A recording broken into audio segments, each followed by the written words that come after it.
Comment Jésus-Christ est en train de dire, bâtir quelque chose, il est en train de dire que ceux-ci ne comprennent pas ce qu'il est en train de faire. Après, il dit à l'église que je te conseille d'acheter de moi. On est d'accord, n'est-ce pas? Voilà, donc on va voir tout cela ce soir. Donc, l'église, le baptême du Saint-Esprit, ou bien la nécessité du revêtement de la puissance d'en haut. On est d'accord, pas vrai? Donc, il faut qu'on aille par rapport aux constatations. Baissons la tête, prions, frère.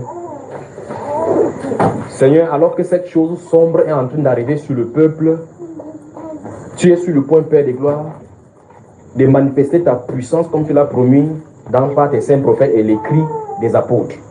Seigneur, tu veux manifester ces fils du royaume qui vont manifester ta gloire en ces derniers temps, Père, pour faire tomber Babylone afin que nous soyons allés, que nous ayons dans l'enlèvement en ces derniers temps-ci par la venue de notre Seigneur Jésus-Christ pour la rencontrer dans les airs. Alors que ces questions sont suscitées, Seigneur Dieu, tu as dit que chacune des fois qu'on posera la question, c'est toi qui parleras. Seigneur, il y a une nécessité. Viens, ô Dieu, et parle par ta parole aujourd'hui afin que nous soyons aguerris par rapport à ce que tu as nous de faire.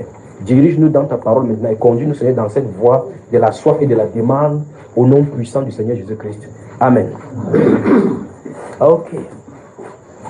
Il y a un problème avec l'église. Si quelqu'un dit qu'il n'y a pas de problème, ça veut dire que cette personne a un vrai problème. Il lui faut d'abord la solution du fait qu'il faut qu'il sache qu'il y a un problème. On est d'accord? Je recommence encore. L'église a un problème. Jésus, lui, n'a pas de problème. Jésus n'a pas de problème. Ou mieux, Dieu n'a pas de problème. On est d'accord, n'est-ce pas? Il dit, Jésus n'a pas de problème. L'église a des problèmes parce que c'est Dieu qui dit là-bas. Oh, maintenant, il a dit dans Matthieu chapitre 16, verset 18, là, que je bâtirai mon église et les portes de séjour de mon ne prévaudront point contre. Il dit, c'est lui qui bâtit. Or, les pierres vivantes de cette église-là, ce sont des êtres que lui, il a choisis.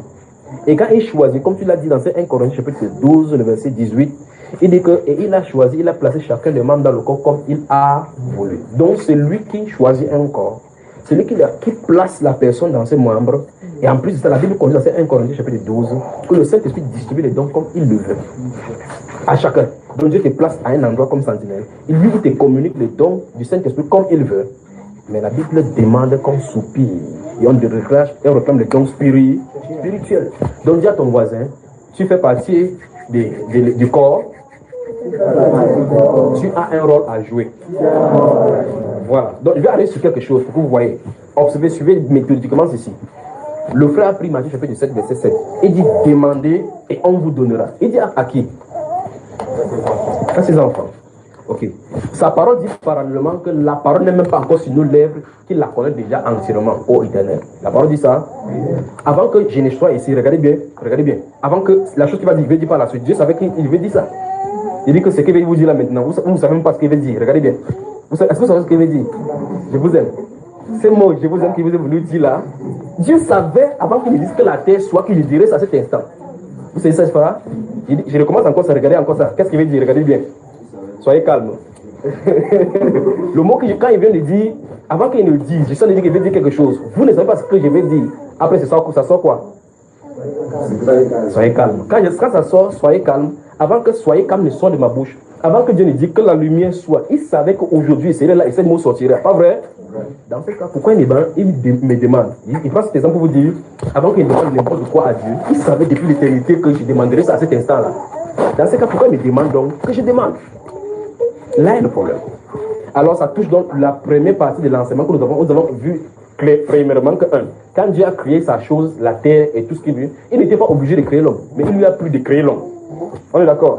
Deuxième chose, quand il a créé l'homme, il lui a confié un jardin. C'est pas l'homme qui lui a demandé que fais-moi un jardin. C'est lui qui a décidé de créer le jardin. Il a choisi les choses qu'il devait mettre dans ce jardin-là qui devait plaire à l'homme.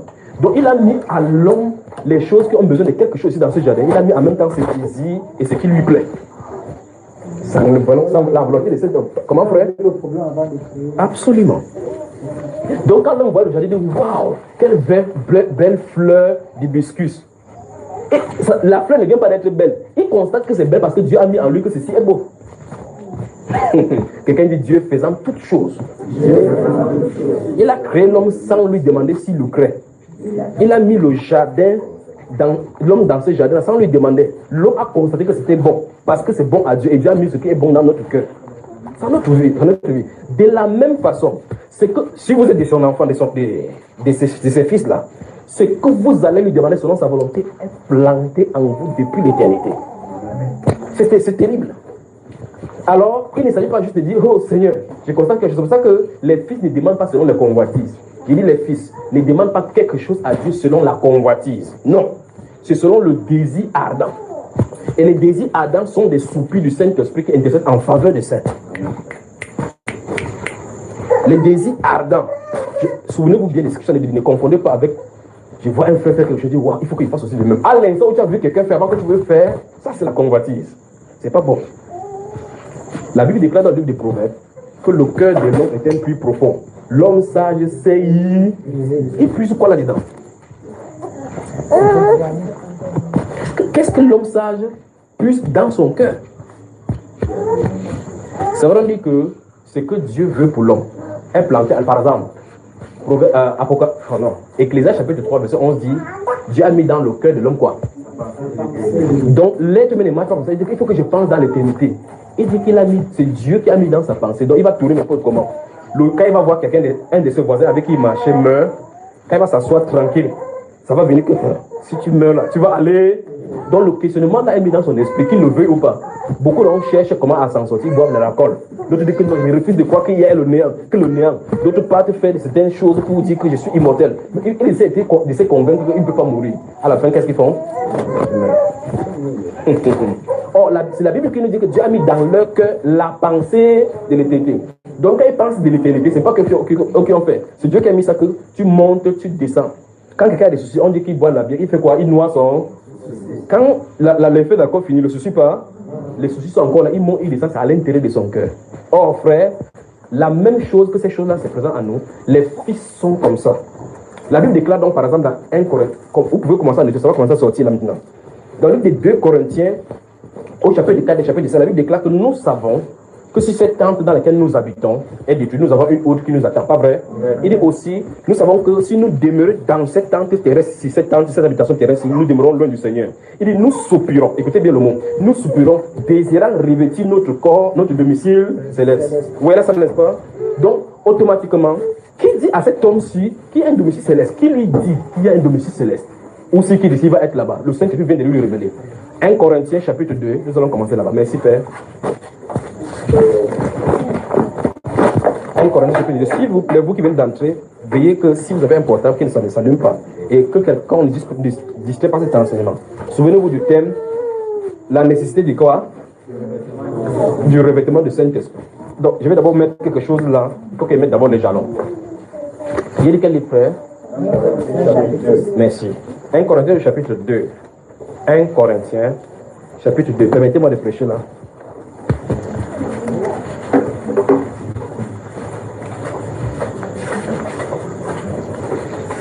Vous avez noté 1 Corinthiens le chapitre. Maintenant, je vais lire quelque chose pour que vous voyez la fondation de ces choses-ci. Je vais le dire ici. On soupire pour demander quelque chose à Dieu. Et il se pourrait que quand tu commences à soupirer, tu crois que c'est là où tu penses, alors que c'était à l'intérieur de toi. Le moment arrive, c'est moi tu commences à demander. Observons quelque chose là maintenant. Et j'ai cité 2 Corinthiens. Il dit que, mais qui a dit à cet homme-ci que nous avons un domicile? Il dit que aussi, si nous restons hors dans cette chaise, tant que nous sommes sur la terre-ci, nous sommes hors du Seigneur, mais nous soupirons à l'intérieur. Quelque chose à l'intérieur veut nous faire pousser. Il faut qu'on décide que Jésus vienne vite. Il faut qu'il vienne chercher qu'on enlève ici. Parce que la solution de notre souffrance sur la terre, c'est que nous entrons avec Jésus. C'est la solution. Si vous comprenez. La question maintenant que je me pose est, qui a dit à Paul qu'on a un domicile là-bas? Quelque chose lui a été révélé. Est-ce que vous comprenez? Alors, voyons cela dans 1 Corinthiens chapitre 2. Regardez. Pour moi, frère, je veux que vous suiviez attentivement de votre Bible parce qu'on va toucher quelque chose là maintenant. Pour moi, frère, lorsque je suis allé chez vous, ce n'est pas avec une supériorité de langage ou de sagesse que je suis allé vous annoncer le témoignage de Dieu. Gardez le verset 1 à l'extérieur parce que quand je vais fermer, je vais entrer détail après détail là. Pour que vous voyez la faute, ce qui empêche la puissance de Saint-Esprit de se manifester. D'accord? Le verset 1 commence à donner un aperçu. Le verset 1 du chapitre 2 commence à donner ce qui empêche le Saint-Esprit de se manifester. Il dit que si quelqu'un vient en parlant la sagesse humaine, en emportant son intelligence, ça ne peut pas amener l'Esprit de Dieu à la scène. C'est ce qu'il a dit. Regardez bien le chapitre 2, verset 1. Vous savez, l'apôtre Paul dit ici que pour moi, frère, lorsque je suis allé chez vous, ce n'est pas avec une supériorité de langage ou de sagesse que je suis allé vous annoncer le témoignage de Dieu. Donc il y a deux choses.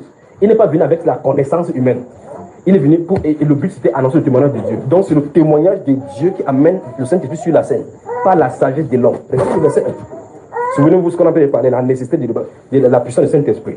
On pourra se poser la question, qu'est-ce qui a éloigné le Saint-Esprit et comment faire qu'il revienne? C'est la question, d'accord frère? Ok, regardez, verset 2. Car je n'ai pas eu la pensée de savoir parmi vous autre chose que Jésus-Christ et Jésus-Christ. Vous avez vu ça, frère? Vous avez vu? Donc quand il venait, il n'était pas là pour donner le coup de management. Or, c'est ce qui se passe dans les églises aujourd'hui. Est-ce que c'est ici? On va faire, regardez bien, écoutez très bien maintenant mes frères, regardez-moi attentivement. Quand on ouvre les écoles chrétiennes, on ouvre les basiliques chrétiennes, on enferme les gens pour les enseigner la règle morale chrétienne, ça n'amènera jamais la transformation. Est-ce que c'est ici? Il dit ça n'amènera jamais la transformation. Multiplier les écoles bibliques comme les bars, ça ne résoudra jamais le problème. Parce qu'il dit quelque chose ici, il dit que je n'ai pas eu autre pensée, autre que Jésus-Christ crucifié.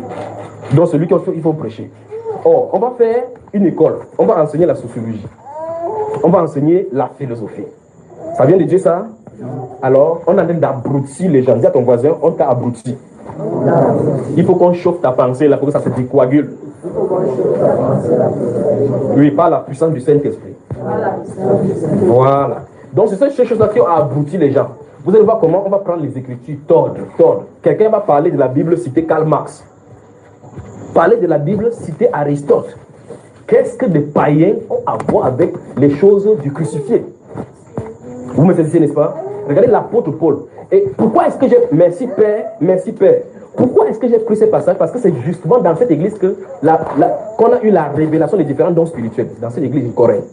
Et il a dit clairement pourquoi le Saint-Esprit se manifeste au devant d'eux. Que quand il est venu pour mettre la fondation, voici le message qu'il a prêché.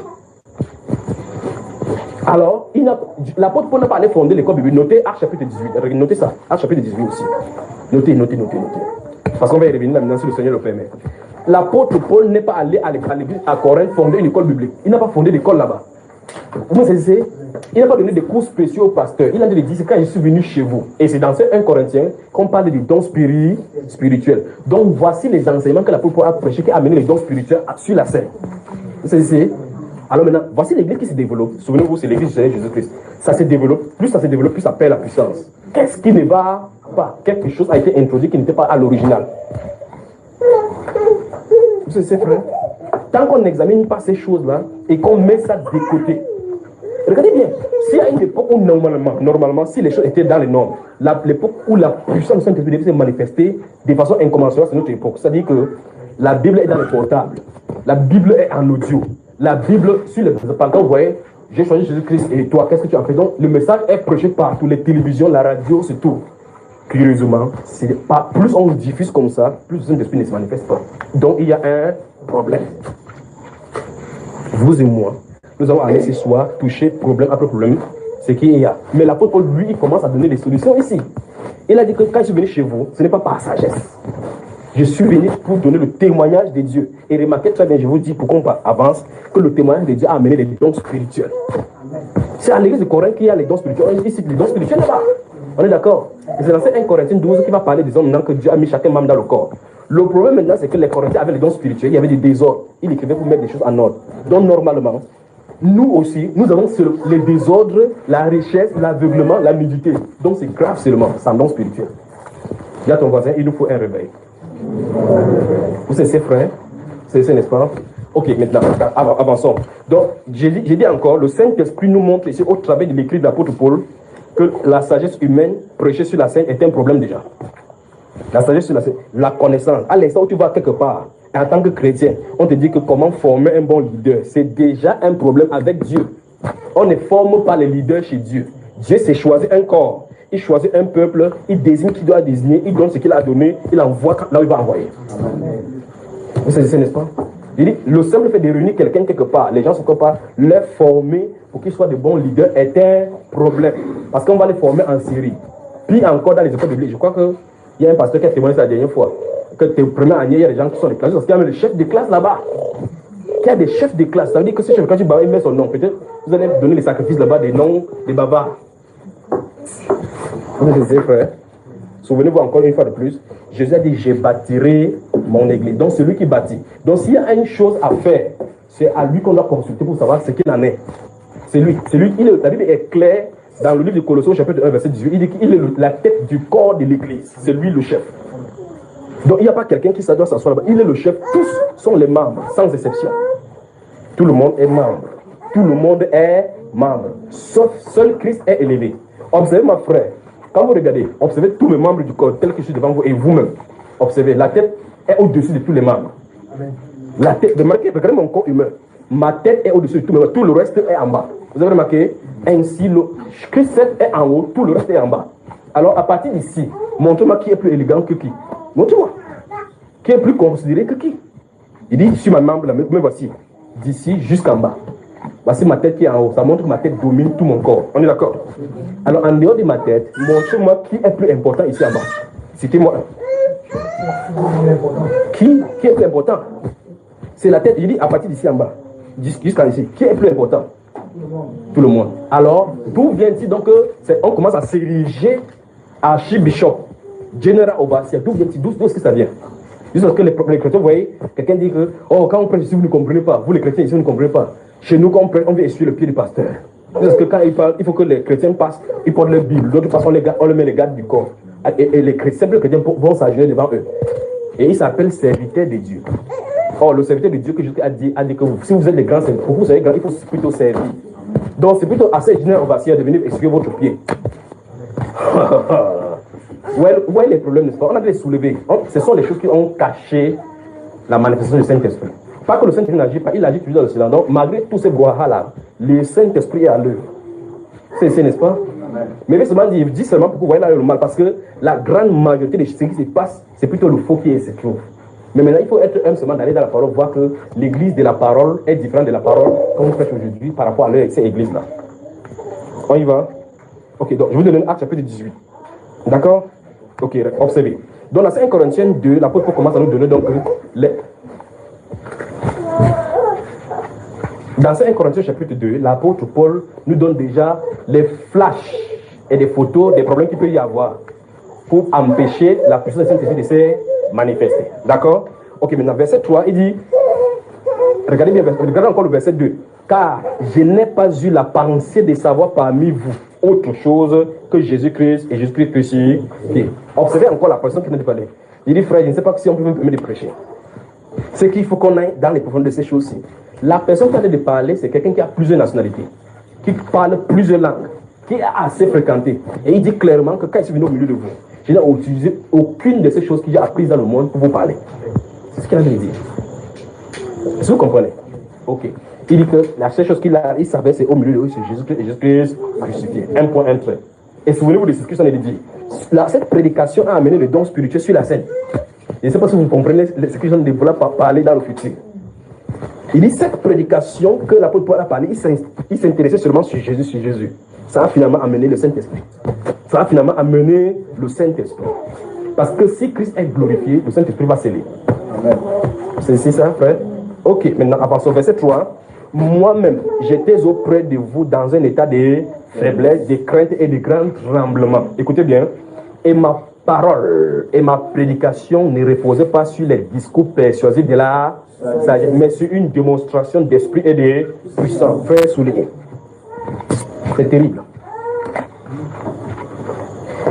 Quand tu finis de souligner, tu regardes quelqu'un à côté de toi.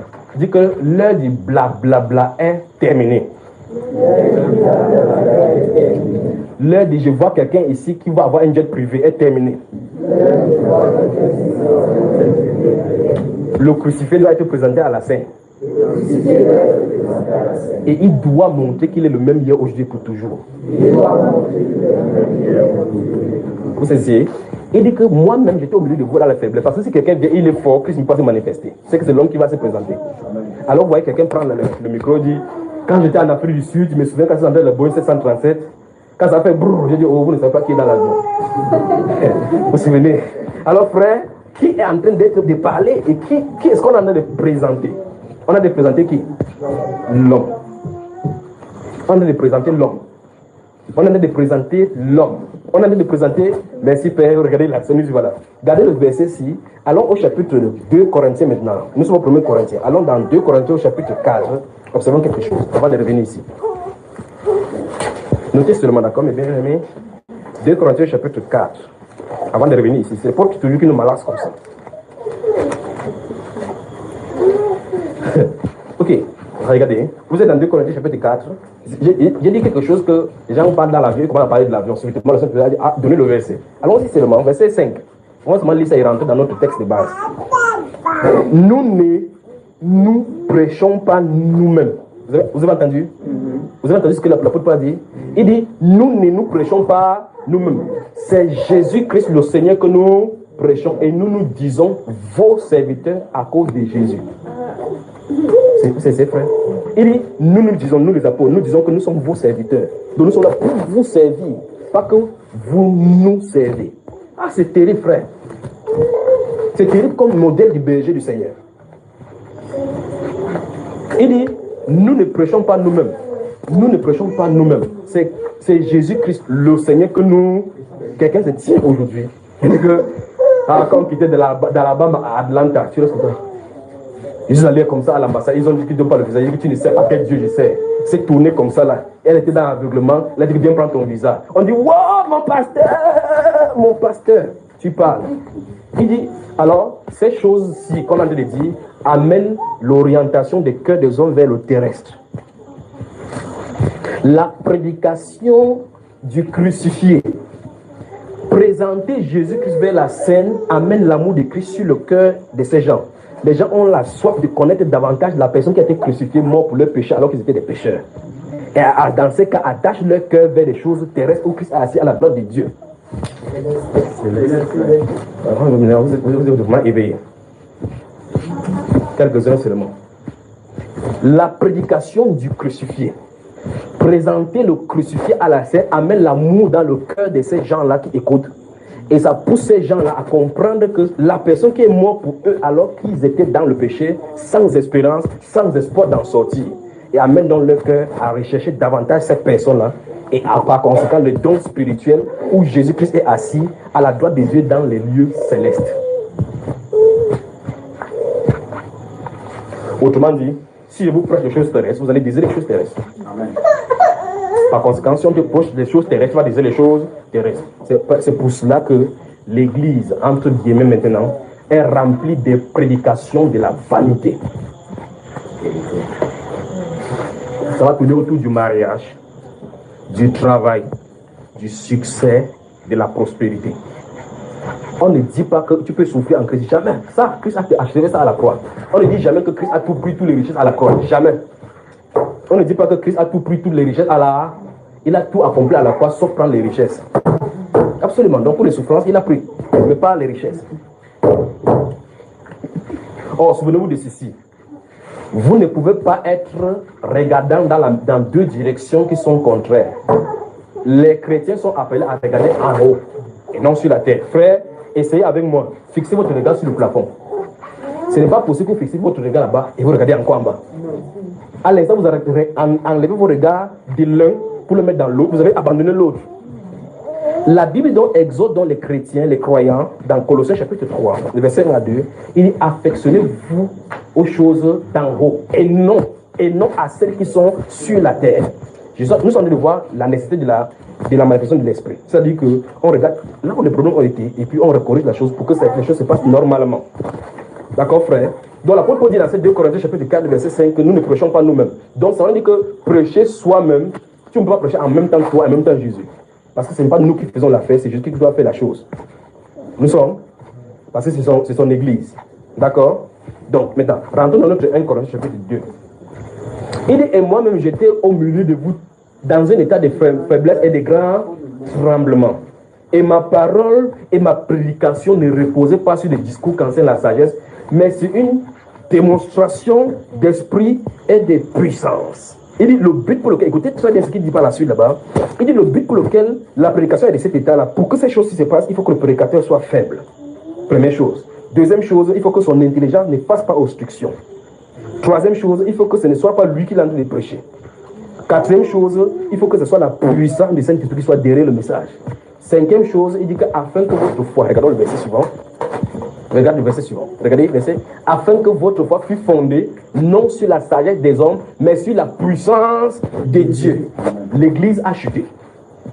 Pourquoi? Parce que l'église du Seigneur Jésus-Christ, c'est la branche visible de l'armée du ciel. Amen. Vous savez? Dieu a deux armées. Il y a la partie invisible, qui sont les anges. La partie visible, donc terrestre, c'est l'église. C'est dans Colossiens chapitre 6, dans Éphésiens chapitre 6, on dit car nous n'avons pas à lutter contre la chair et le sang, mais contre des puissances ténébreuses. Pas vrai? Donc les chrétiens sont en la lutte. Alors à Timothée, il va dire que comme un bon soldat de Christ. C'est ça, n'est-ce pas?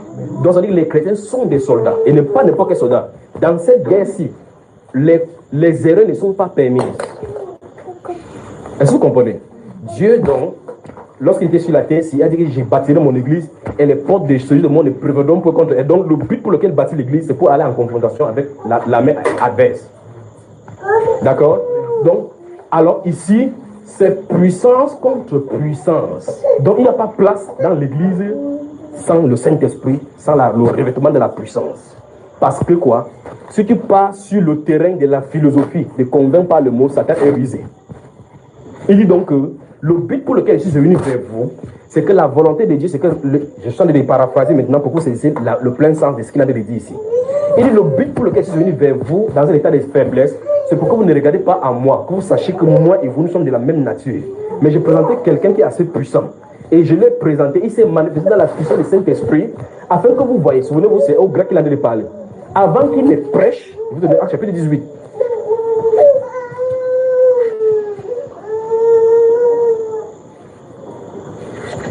Je peux avancer. Dans Actes chapitre 18, vous allez remarquer qu'il va venir à Corinthe. Oh, arrêtons ceci. La Bible déclare, Corinthe c'est une ville dans la Caille, donc c'est la région grecque. La Bible déclare que tous les Grecs passent leur temps à écouter les journaux et les discoureurs. Donc ça veut dire que les stoïciens viennent prêcher autre chose. Les autres personnes viennent prêcher autre chose. Ils passaient tout le temps et ils n'avaient rien à faire. Ils passaient seulement, il y avait un endroit appelé l'aréopage là, à Athènes par exemple, où les gens ils venaient là-bas, ils s'assoient. Platon a prêché là-bas. Socrate a prêché là-bas. Vous me saisissez. Il restait là-bas, il parlait des discours, il disait les discours. Les gens, on dit que tous les Athéniens ne passent le temps qu'à écouter les discours dont ils sont habitués. Alors, quelle est la différence entre ce que Paul va se tenir va parler et les autres?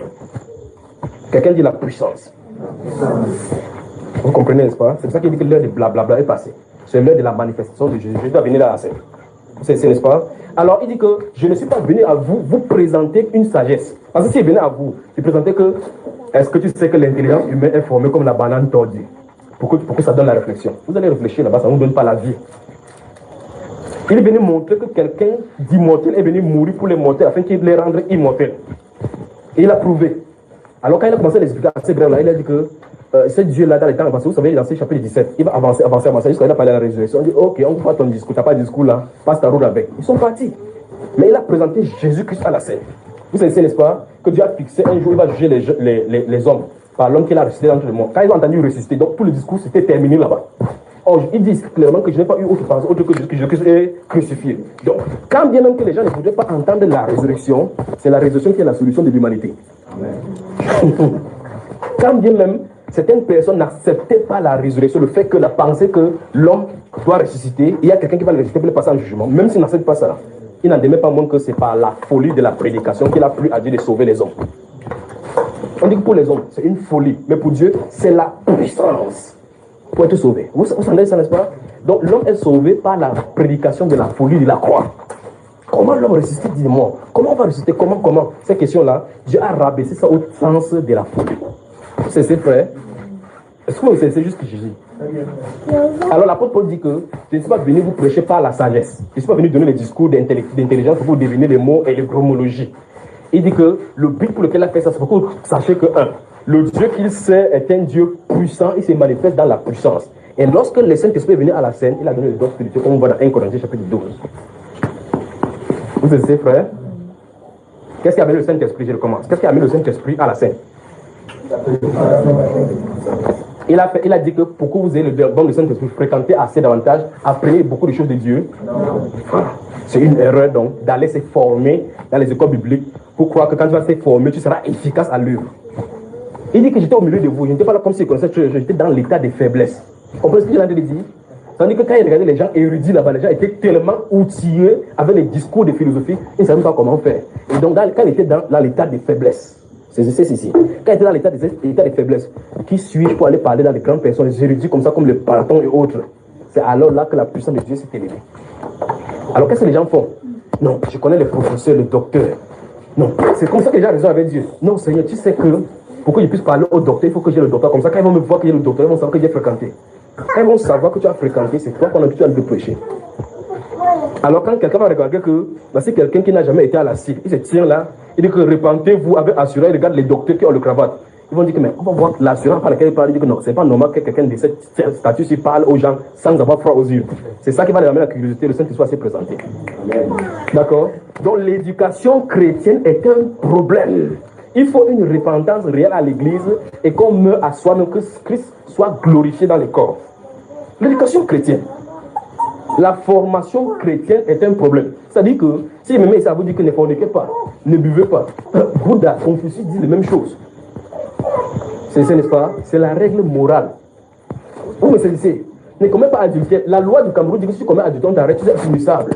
Donc, quelle est la différence entre la loi camerounaise et Christ? C'est moral ça. Il s'agit de la divinité dans le cœur.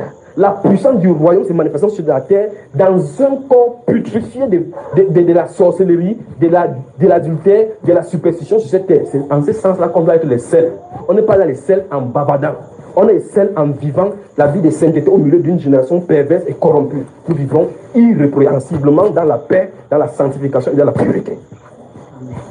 C'est la différence. Donc, la vie chrétienne, ce n'est pas je ne fais pas, je fais, c'est une vie. C'est-à-dire que ça coule. C'est-à-dire ça, pour que ça soit comme ça, il faut que dès le départ, Christ ait été présenté et qu'il soit entré. Quelqu'un a encore dit la nécessité du baptême du Saint-Esprit.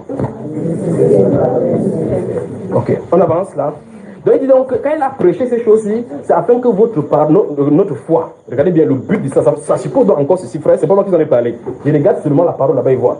Le verset 5 dit que, le verset 4 dit initialement que il a prêché comment? Et ma parole et ma prédication ne reposaient pas sur les discours persuasifs de la sagesse. Il n'a pas pris des choses comme ça, comme les gens disent que car cette semaine-ci on a fait trop de Congo ça, il faut qu'il prêche sur le Congo ça. Vous comprenez? Il ne médite pas ce qu'il va dire. Il dit pas sur les discours persuasifs, sur là seulement, il faut qu'il perçoive ces gens qui vont comprendre. Ils ont tort. C'est pas ça qu'il a dit. Il dit quoi? Il dit mais sur la démonstration. Que veut dire démonstration? Ça veut dire que parler est prouver. Mettre en évidence.